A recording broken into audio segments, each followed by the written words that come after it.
Mga Iranian na kontra sa IRGC nagsisimula ng mag-armas. Sunod sa balita, pansamantalang itinigil ni Trump ang mga airstrike sa Iran. Huli sa ating balita, lumulubhang alitan sa loob ng IRGC, nangyari na. At yan ang aalamin natin sa JP Amazing Stories.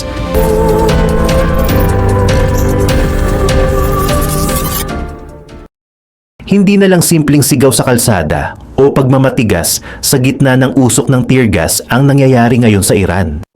Sa likod ng mga nakasarang pinto at madidilim na eskinita ng Tehran, may mas malalim at mas peligrosong galaw na unti-unting nabubuo.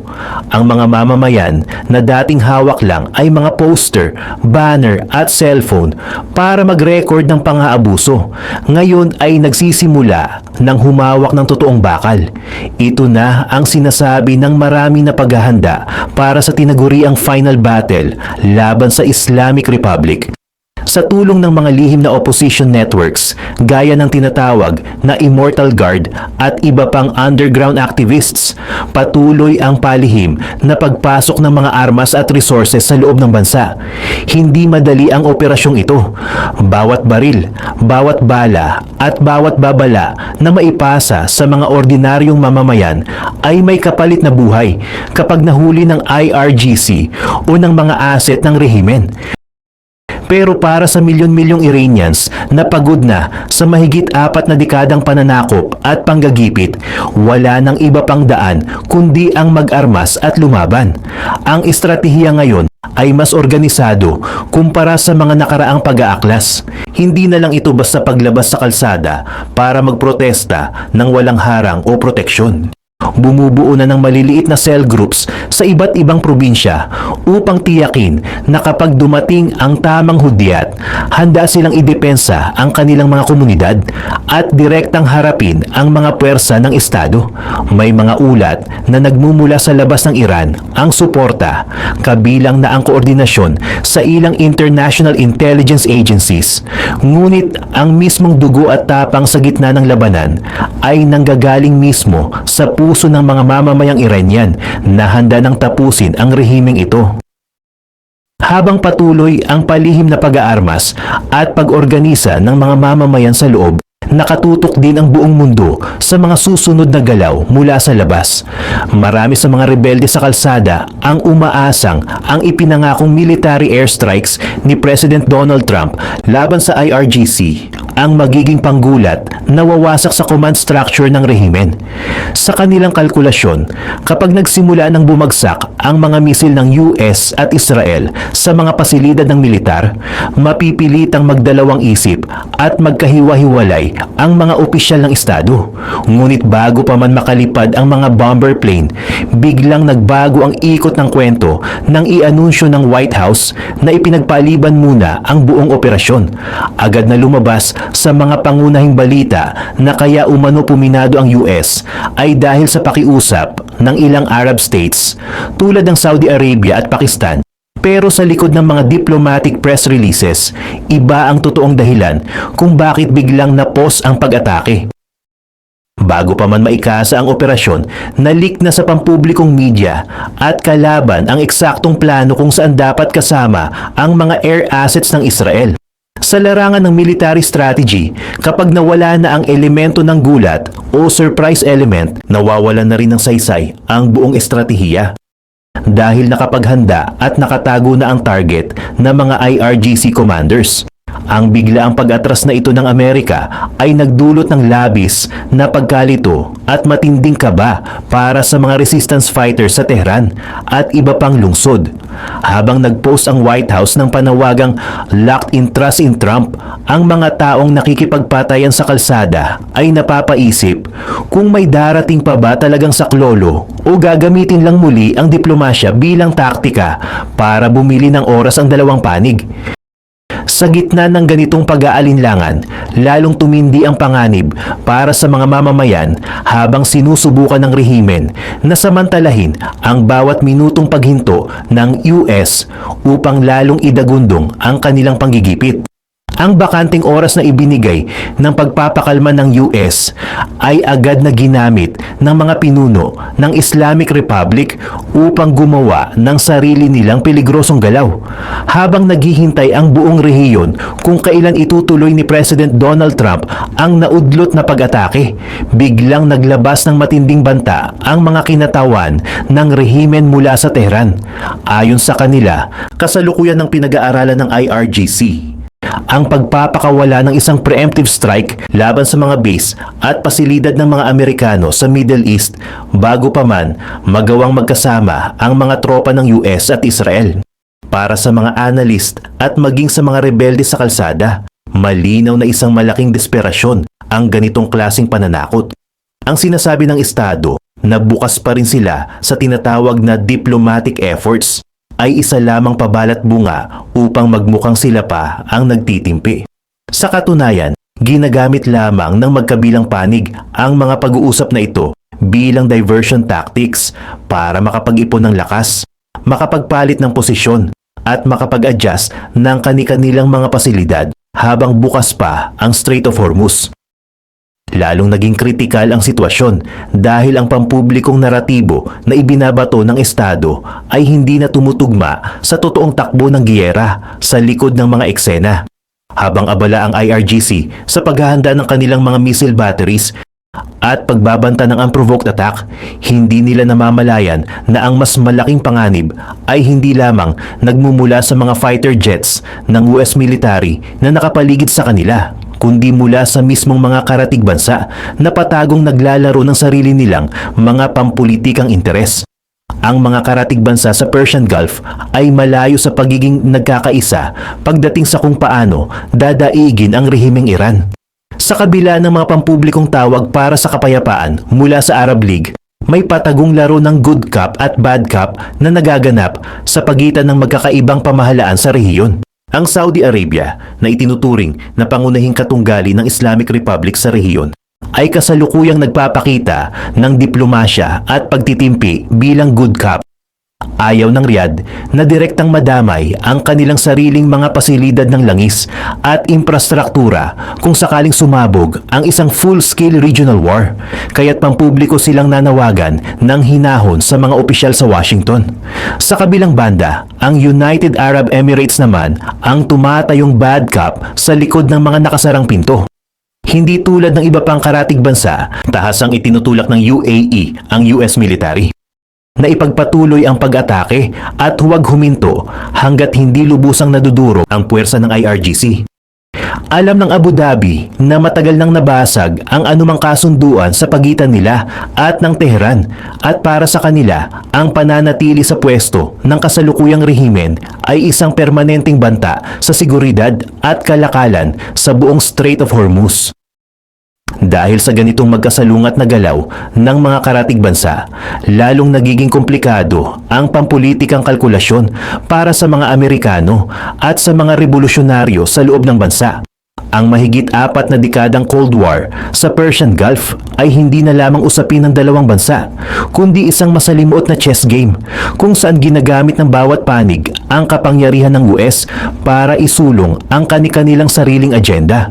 Habang abala ang mga diplomat sa ganitong laro sa ibabaw ng mesa, ang mga mamamayan naman sa mga kalsada ng Iran ay mabilis nang nawawala ng pasensya sa mga pampulitikang maniobra na nagpapatagal sa kanilang paghihirap.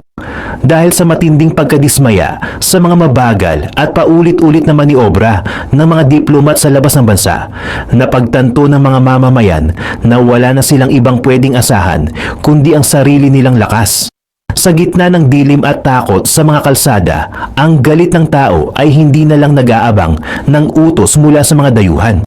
Ito ay mabilis na sumabog sa pamamagitan ng mga direktang kilos ng pagsuway na naglalayong gibain ang mismong pundasyong ideolohikal na nagpapanatili sa kapangyarihan ng Islamic Republic. Sa mga pangunahing kalsada at lihim na pagtitipon, sinimulan ng mga kabataan at pamilya ang hayagang paglapastangan sa mga simbolo ng Estado, ang mga kopya ng Quran at iba pang relihiyosong babasahin na ginagamit ng teokratikong pamahalaan mula pa noong 1979 at 79 bilang kasangkapan sa panggigipit ay pampublikong sinusunog at tinatapak-tapakan ng mga tao. Ang bawat liyab at video na naire-record at naipapasa sa social media ay isang malinaw na mensahe sa buong mundo. Ang kulturang Iranian ay ganap ng humiwalay sa radikal na ideolohiyang ipinipilit ng mga mulas at ng IRGC. Ang ganitong uri ng simbolikong pagre-rebelde ay mabilis na kumalat kasabay ng pagbuo ng mga panibagong taktika sa lansangan. Hindi na lang ito usapin ng pagpapakita ng galit sa harap ng mga kamera, kundi isang paraan upang linawin sa bawat mamamayan na nabaon na sa limot ang takot, habang nagpapadala ng mga matitinding mensahe ang mga tao sa pamamagitan ng apoy at pagsalungat. Ang mga lihim na tagapag-organisa ng revolusyon ay nagsimula na ring balikan ang mga nakaraang madudugong labanan upang siguraduhin hindi na uulit ang mga pagkakamali sa susunod na hudyat ng paglabas. Habang patuloy na nagliliyab ang galit sa mga kalsada, ang mga leader ng underground movement at mga aktivista ay masusing nag-aaral sa mga nangyari noong January ngayong taon. Hindi na sapat ang basta na lamang paglabas at pagpoprotesta ng walang malinaw na plano. Mula sa mga mapa at video footages ng nakaraang madugong bakbakan, ginagawa na ngayon ng masusing analysis kung aling mga lugar at kalsada ang naging sanhi ng pagkakatrap sa mga tao at kung aling mga kalsada ang nagbigay ng pinakaligtas na daan para sa mga mamamayan. Kasabay ng pag-oorganisa ng mga lungsod tulad ng Tehran at Mashhad, nagtayo na rin ang mga maliliit na revolusyonaryong grupo ng mga temporary barricades at safe houses gamit ang anumang kagamitang mahanap sa paligid. Bawat galaw at pagtitipon ay dadaan muna sa maingat na beripikasyon dahil sa tindi ng pagsipsip at pag-infiltrate ng mga asset ng Estado. Ang maingat na koordinasyong ito ay ginagawa sa tulong ng ilang nakakonekta sa CIA at Mossad. Ngunit ang mismong pagpapatupad ng taktika sa lupa ay hawak ng mga ordinaryong Iranian. Sa pamamagitan ng mga aral mula sa libu-libong kababayang nawala at pinaslang noong mga nakaraang buwan, naging mas matapang at direkta ang mensahe ng mga lumalaban. Tulad ng pahayag ng isang babaeng aktivista na nakapanayam ng Washington Post, malinaw ang babala ng buong oposisyon sa mga nasa kapangyarihan. Sa susunod na lumabas ang tao sa kalsada para magmarcha, hindi na sila haharap ng walang laban. Lalabas na silang may bit-bit na sariling mga armas. Dahil sa hayagang babala ng mga mamamayan na babalik silang may bit-bit ng mga baril. Labis na nadagdagan ang takot sa loob ng IRGC at ng buong command structure ng Estado. Napag-alaman ng pamahalaan na hindi na nila ganap na maaasahan ang sarili nilang mga lokal na pulis at security forces sa mga kalsada. Marami sa mga ordinaryong pulis ang nagsimula ng magdalawang isip, mag-atubiling mamaril, at ang ilan pa nga ay tuluyan ng iniwan ang kanilang mga baril at uniform para sumama sa hanay ng mga nagpoprotesta. Upang punan ang nawalang kontrol at kawalan ng tao, gumawa ng isang masalimuot na hakbang ang rehimen. Palihim silang nagpasok ng libu-libong dayuhang mersenaryo at proxy fighters mula sa Iraq, Afghanistan at Pakistan. Ang mga armadong grupong ito ay walang anumang etniko o emosyonal na koneksyon sa mga mamamayang Iranian. Dahil dito, wala silang habas o awa kung magsagawa ng mga marahas na house-to-house raids sa kalagitnaan ng gabi upang huliin, pahirapan at paslangin ang sinumang pinaghihinalaang nagpoprotekta o nagpapakain sa mga rebelde. Sa kabila ng matinding karahasan ng mga foreign proxies na ito, lalo lamang nitong pinagtibay ang determinasyon ng underground resistance. Ang pagpasok ng mga dayuhang mamamatay tao sa sarili nilang lupain ay naging malinaw na katibayan para sa lahat na ang Islamic Republic ay hindi na isang pamahalaan para sa mga Iranian, kundi isang occupier na gumagamit ng mga bayarang dayuhan upang patayin ang sarili nitong mamamayan. Habang nagpapatuloy ang mga lihim na pag-atake ng mga mersenaryong ito, nagsimula na ring lumabas ang mga lamat sa loob mismo ng mga matataas na institusyon ng Estado. Ang matinding paggamit ng mga dayuhang mersenaryo para paslangin ang sariling mamamayan ay naging huling patak ng tubig na nag-apaw sa bariles ng galit. Maging sa loob ng mga matataas na opisina ng Estado, ang hindi maitagong kawalan ng hustisya ay tuluyang pumutok sa mismong cyber at intelligence divisions ng pamahalaan.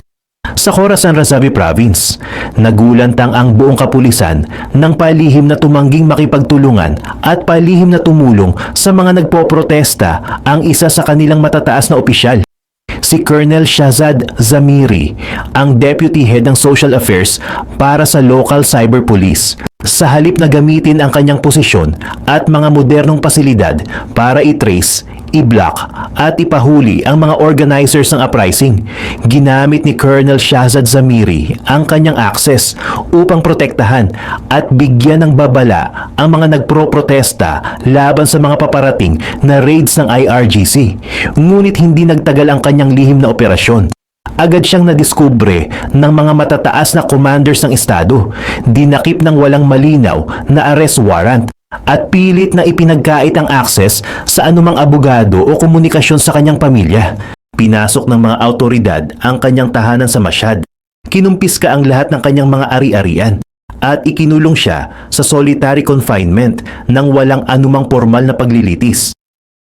Ang kaso ni Colonel Shahzad Zamiri ay mabilis na naging simbolo at patunay para sa opisina ni Crown Prince Reza Pahlavi at sa buong mundo na ang Islamic Republic ay hindi lamang natatakot sa milyong-milyong mamamayan sa kalsada. Mas kinatatakutan ng Estado ang mabilis na pagdami ng sarili nilang mga opisyal at sundalo sa loob ng mga institusyon na tumatangging maging kasangkapan sa walang katapusang panggagipit at pagpatay. Ang mga sikretong pag-aresto at pagpapatahimik sa mga tulad ni Colonel Shahzad Zamiri ay pilit na itinago ng Islamic Republic sa publiko upang hindi lumabas na nagkakawatak-watak na ang kanilang sariling mga opisyal. Sa halip na aminin ang lumalalim na defection sa loob ng kapulisan at IRGC, pinili ng pamahalaan na magpalabas ng mga nakalilitong pahayag upang magmukhang kontrolado pa rin nila ang buong bansa. Si President Masoud Pezeshkian ay lumabas sa media upang magbasa ng isang kasunduan o memorandum na pinupuri ang seguridad at foreign relations ng Estado. Ngunit sa katunayan, maging ang US at ang mismong IRGC ay nakakansela na sa mga nakaraang kasunduan. Ang ganitong kawalan ng koordinasyon sa pagitan ng Pangulo at ng mga aktwal na humahawak ng baril ay naging malinaw na katibayan para sa mga mamamayan na ang gobyerno sa Tehran ay tuluyan ng nawawalan ng direksyon at liderato. Habang nagmumukhang walang alam ang Pangulo sa totoong nangyayari sa kalsada, sumabak naman sa radikal na linya ang Speaker ng Iranian Parliament na si Mohammad Bagher Ghalibaf upang magpasikat sa mas matitigas na faction ng IRGC at maiwasan ang sariling pagkakakulong. Pampubliko niyang ipinanawagan ang pagpapalawak ng proxy network at kultural na impluensya ng Shia Islam sa buong mundo. Ang ganitong desperadong retorika ay ginawa upang takpan ang matinding infighting sa pagitan ng mga tinatawag na moderates at hardliners, habang ang buong sistema ng Estado ay patuloy na gumuguho mula sa loob. Habang nagpapakitang gilas sa media ang mga politiko sa Tehran upang itago ang nagaganap na infighting, kakaibang eksena naman ang makikita sa mga estratehikong baybayin ng bansa sa paligid ng Strait of Hormuz at Persian Gulf, kung saan inaasahang nakahanda ang pinakamagagaling na puwersa ng Estado laban sa US military. Naglabasan ang mga footages na nagpapakita ng matinding bagsak ng moral sa hanay ng mga mga sundalo, ang mga ipinadalang IRGC personnel upang bantayan ang baybayin ay nahuling nakatambay sa gitna ng initan habang gumagamit ng iligal na droga kasama ang isang lokal na cleric, malayo sa imahe ng isang disiplinado at kinakatakutang hukbo. Ang kawalan ng disiplina at kahandaan na ito ay tuluyang napatunayan nang magtangka ang IRGC Navy na magpakawala ng missile at drone attack laban sa isang foreign oil tanker sa Gulf of Oman. Sa halip na makatama ng target upang magdulot ng takot sa pandaigdigang merkado at pigilan ang pagbubukas ng stock market, sumasabog lamang ang mga misil sa mismong tubig malapit sa barko nang walang natatama ang target. Ang galaw na ito, na layon sanang magsilbing pangingiliti sa US military, ay lalo lamang naglantad na pati ang naval strike capability ng rehimen ay puno na ng kapalpakan at kawalan ng koordinasyon. Dahil sa sunod-sunod na pagkatalo sa larangan ng diplomasya, pagkabigo sa military operations at ang tuluyang pagre-rebelde ng sarili nitong mamamayan, lalong nagiging malinaw na ang pagbagsak ng Islamic Republic ay hindi na maiiwasan. Habang naghahanda ang mga pandaigdigang tagamasid at ang nalalapit na paglunsad ng TUC Situation Room upang subaybayan ang bawat galaw sa interactive map, ang mga mamamayan sa loob ng Iran ay patuloy sa kanilang maingat ngunit walang atrasang pagmarcha. Sa pagkakataong ito, hindi na sila simpleng nakikiusap. Hawak na nila ang sariling sandata, handa para sa huling yugto ng kanilang revolusyon.